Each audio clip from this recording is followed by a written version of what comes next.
नमस्कार दोस्तों, welcome to Gurukul logic. जैसा कि लास्ट डे हम लोगों ने कुछ क्वेश्चंस डिस्कस किए थे कूलॉम्स लॉ से रिलेटेड। उन्हीं कूलॉम्स लॉ की क्वेश्चंस से रिलेटेड कुछ और क्वेश्चंस को मैं इंक्लूड कर लेता हूं। जैसा कि आप जानने वाले हैं कि ये क्वेश्चंस की सीरीज़ बहुत लंबी चलने वाली है और हम कूलॉम्स लॉ की पूरी पोटेंशियल को जब तक कवर नहीं कर लेंगे तब तक इस सीरीज़ को एंड नहीं करेंगे। पैरेलली और दूसरे कॉन्सेप्ट के वीडियोस भी आपकी चैनल्स में आते रहेंगे, बट हम ये आपसे कहते हैं कि ये लॉजिक जो है कंटिन्यूसली कई दिनों तक चलेगा। आप लोग जिस तरीके से अपना स्नेह और प्यार इस चैनल के लिए दिखा रहे हैं वो वाकई काबिल तारीफ। देश के अलग अलग कोनों से स्टूडेंट्स मुझे क्वेश्चंस दे रहे हैं, मैं उनके सॉल्यूशंस का रिप्लाई कर रहा हूँ। मैं चाहता हूँ कि ये दौर ऐसे ही चलता रहे और दोस्तों को और अपने दोस्तों को ये चीज़ें सजेस्ट करिए। और हम चाहते हैं कि फिज़िक्स के और मोर चैलेंजेस को हम लोग यहाँ पर लेके आएँ ताकि वो प्रॉब्लम बच्चों की प्रॉब्लम ना रह के इन सभी स्टूडेंट्स की कॉमन प्रॉब्लम्स को यहाँ पर रिजॉल्व किया जाए। तो गुरुकुल लॉजिक आपके सॉल्यूशंस के लिए हमेशा सजग है और आपको वो सॉल्यूशन प्रोवाइड करने की कोशिश करेगा जिसके लिए आप अक्सर बुकों को घूमते रहते हैं, इधर उधर की बहुत सारी बुक्स को सर्च करते हैं, फिर भी रिज़ल्ट नहीं पहुंच पाते।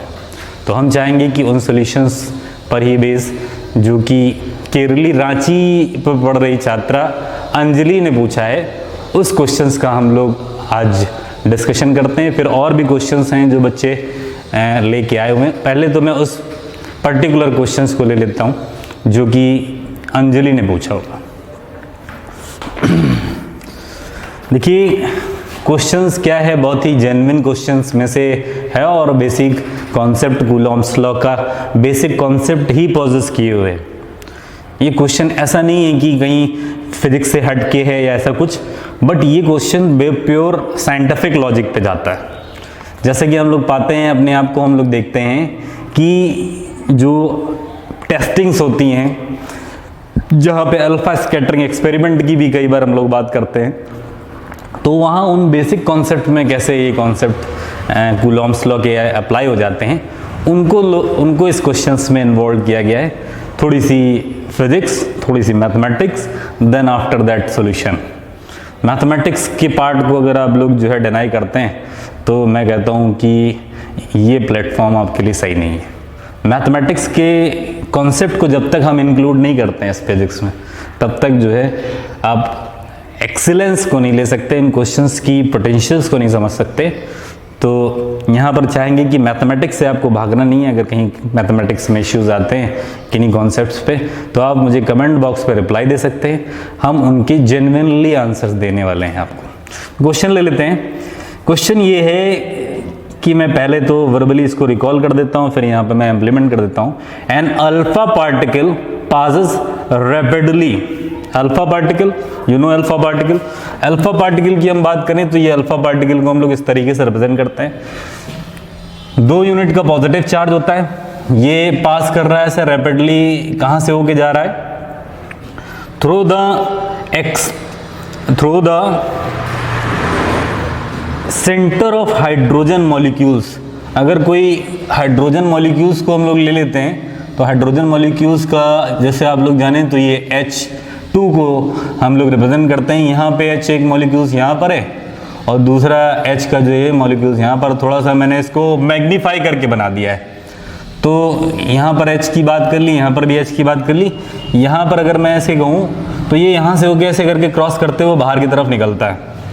साथ में और हम बात कर रहे हैं, ये मूव जो कर रहा है वो ऐसा कोई पर्टिकुलर क्रॉस से एंगल बनाते हुए ऐसा नहीं जा रहा है। ये मूविंग कैसे परपेंडिकुलरली और परपेंडिकुलरली इस एक्सिस को क्रॉस कर रहा है, ठीक है, to the inter nuclear axis. ये इंटर न्यूक्लियर एक्सिस इनकी कहेंगी, ये और ये न्यूक्लियस हैं, इन दोनों के न्यूक्लियस को, हाइड्रोजन न्यूक्लियस को क्रॉस करते हुए परपेंडिकुलरली ये क्रॉस करते हुए ऐसे जा रहा है alpha particle. The distance between nuclei is B.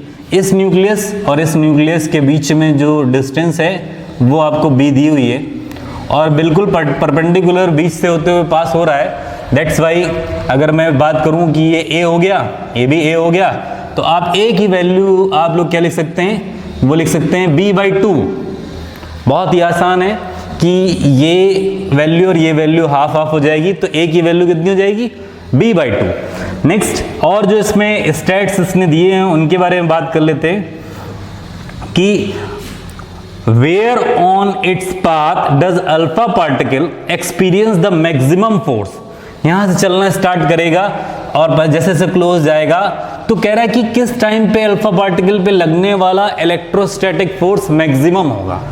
Maximum कब होगा, तो इसका मतलब ऐसा है कि मिनिमम भी कहीं होता रहेगा, ये मैक्सिमम इसका मतलब क्या, वेरिएशन आने वाला है। हाँ, तो इनके बीच में जैसे जैसे आप भी समझ रहे हैं, जैसे दूर है, फिर जैसे जैसे नियर बाई हम जाते जाएंगे तो इन दोनों न्यूक्लियाई की वजह से इनमें लगने वाला जो नेट रिजल्टेंट फोर्स है, वो फोर्स क्या है, किसी टाइम पर क्या करेगा, वेरी कर रहा है। उसकी वेरिएशंस को देखना है हमें, ग्राफ की हेल्प से भी देख लेंगे, और साथ में हम ये बताएंगे कि कहाँ पर ये फोर्स मैक्सिमम होने वाला है। नेक्स्ट, इसी को हम और आगे बढ़ाते हैं, तो उसी में से जो कह रहा है कि कहाँ पर मैक्सिमम फोर्स लगेगा और इसकी वैल्यू क्या होने वाली है, एग्जैक्टली वैल्यू इसकी क्या निकलने वाली है।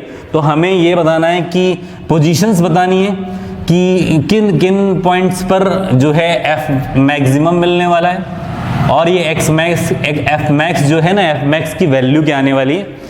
इसका बेसिक डिस्कशन यहाँ पर होने वाला है।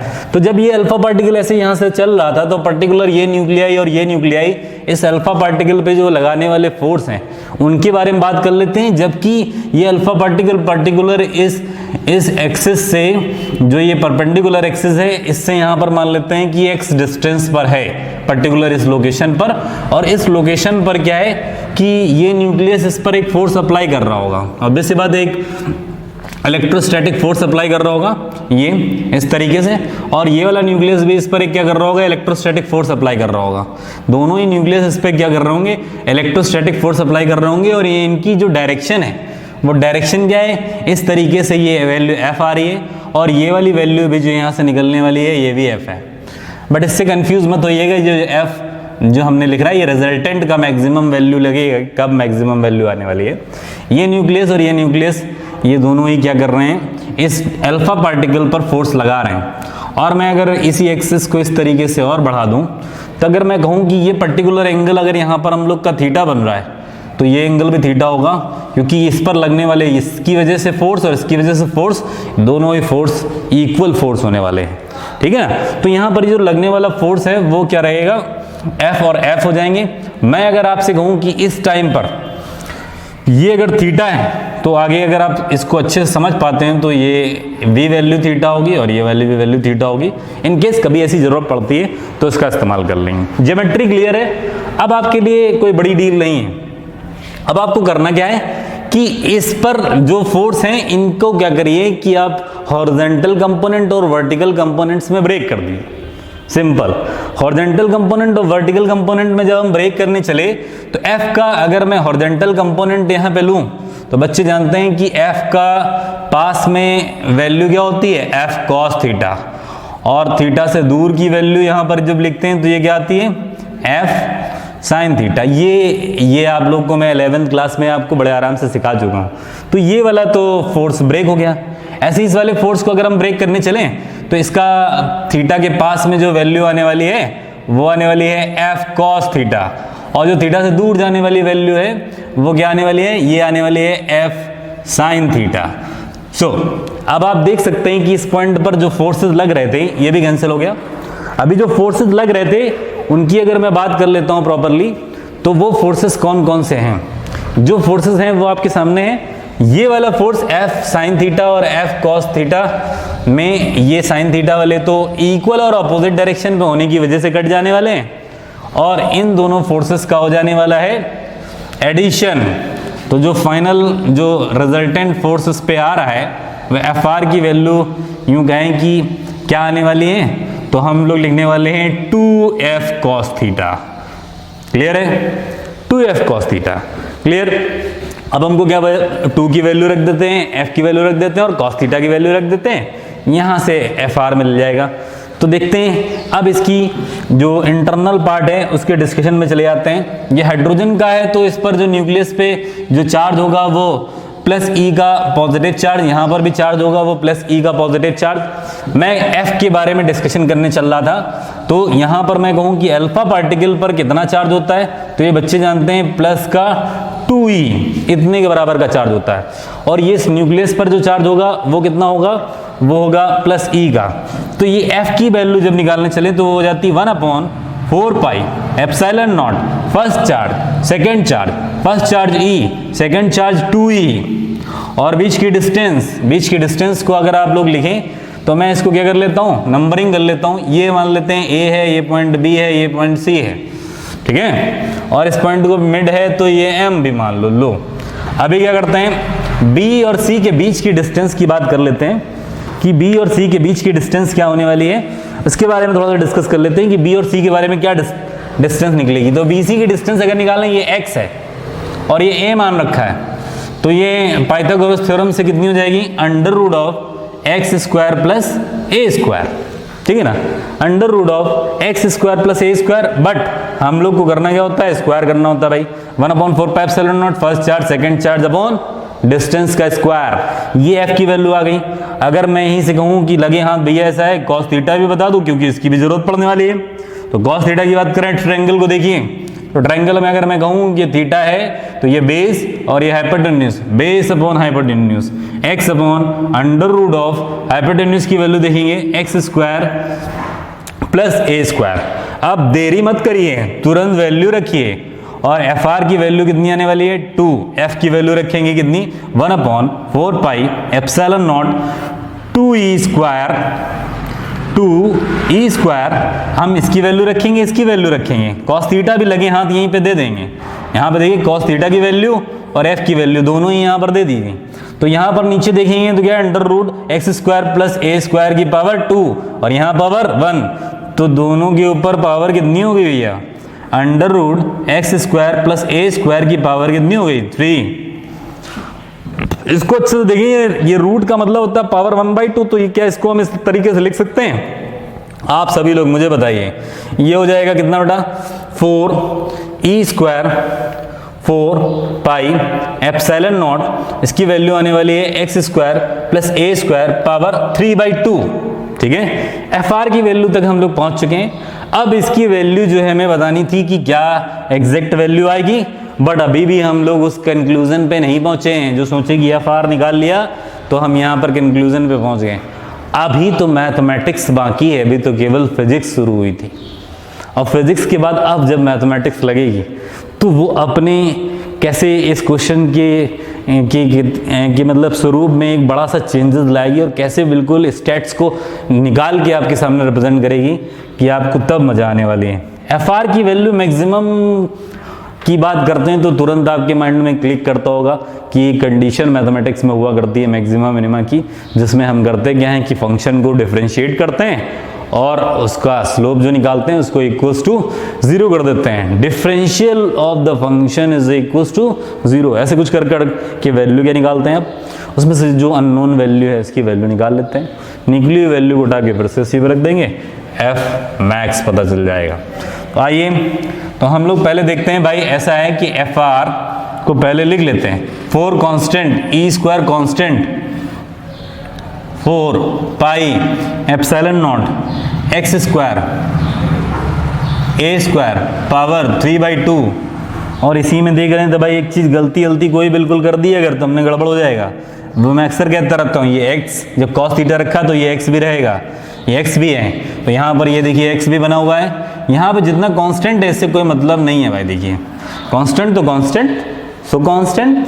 अभी क्या है कि इतना फंक्शन जो है, ये जब फंक्शन मैक्सिमम होगा तो एफ आर मैक्सिमम होगा, ये फंक्शन जब मिनिमम होगा तो एफ आर मिनिमम होगा।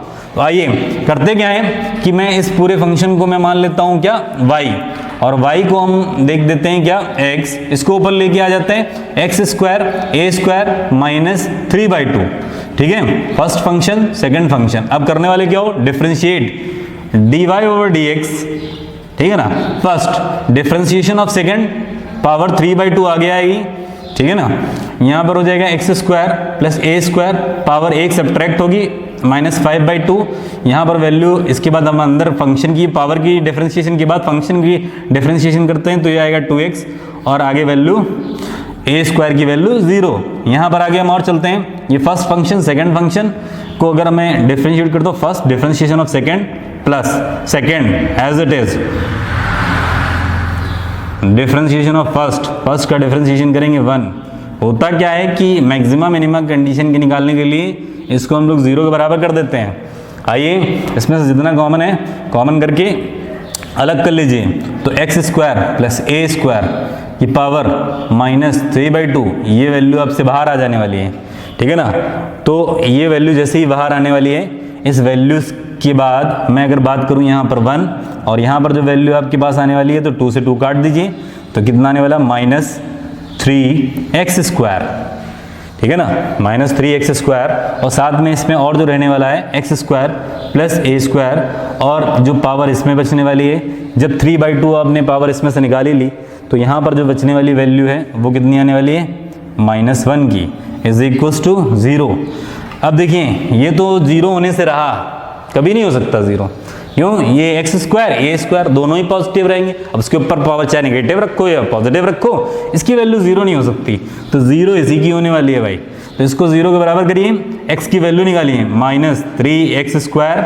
मैं अगर इसको 0 के बराबर करता हूँ यूँ, तो ये वाली वैल्यू को नीचे ले आइए upon x square plus a square, और ये value is equals to -1, minus sign हटाइए और कैलकुलेट करिए 3x स्क्वायर, और यहाँ से वैल्यू कितनी निकलने वाली है x square plus a square, यहाँ से 2x square is equals to a square, x की वैल्यू आने वाली है यहाँ से डिवाइड करेंगे आप, तो a स्क्वायर बाई 2, और यहाँ से हम लोग इसका रूट ले लेंगे तो वैल्यू आ जाने वाली प्लस माइनस a अपॉन √2, ये x की वैल्यू आएगी। इन पॉइंट्स पर वैल्यू क्या होने वाली है आपकी, किसकी वैल्यू, FR रिजल्टेंट फोर्स की वैल्यू मैक्सिमम होने वाली है।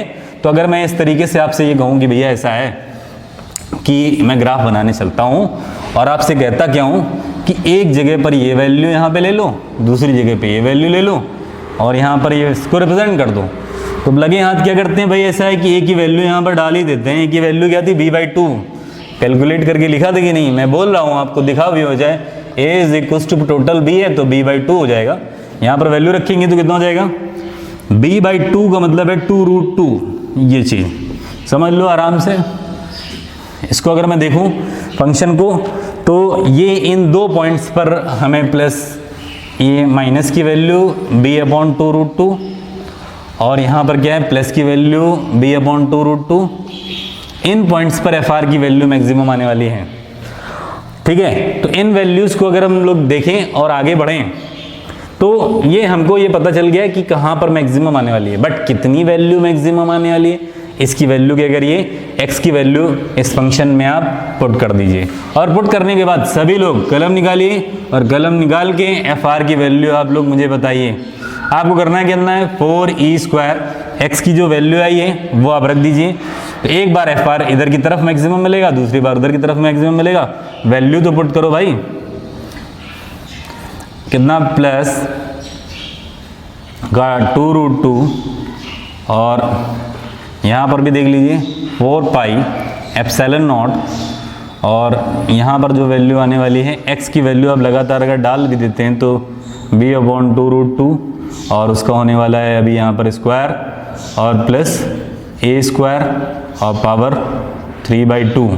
सॉल्व करिए, और FR की मैं एग्जैक्ट वैल्यू लिखने जा रहा हूँ जो आने वाली है, इसको आप सॉल्व करिए। सॉल्व करने के बाद जो रिजल्ट आ रहा है बताइए जरा, साथ में चलिए जरा इसको सॉल्व करिए, क्या रिजल्ट आ रहा है। रिजल्ट तो मैं इसको काट काट के फाइनल लिख ही दूंगा। देखिए FR की जो एग्जैक्ट वैल्यू आ रही है 8e² 3√3 πε0b², ठीक है, ये FR की मैक्सिमम वैल्यू हो गई, ठीक है। तो इस तरीके से बढ़िया से क्वेश्चन फ्रेम किया गया है, और मैं आपसे कहता हूँ कि आप अपने क्वेश्चंस भी भेजने के लिए या और कोई भी चीज़ हमसे पूछने के लिए आप हमारे चैनल पे भी लगातार आते रहिए। साथ में जो हमारा जो टेलीग्राम का चैनल है उसको भी आप लोग सब्सक्राइब कर लीजिए, ठीक है। तो इस तरीके से हम चाहते हैं कि आपने क्वेश्चंस को भेजिए और इस तरीके के अच्छे अच्छे क्वेश्चंस को आप लोग सॉल्व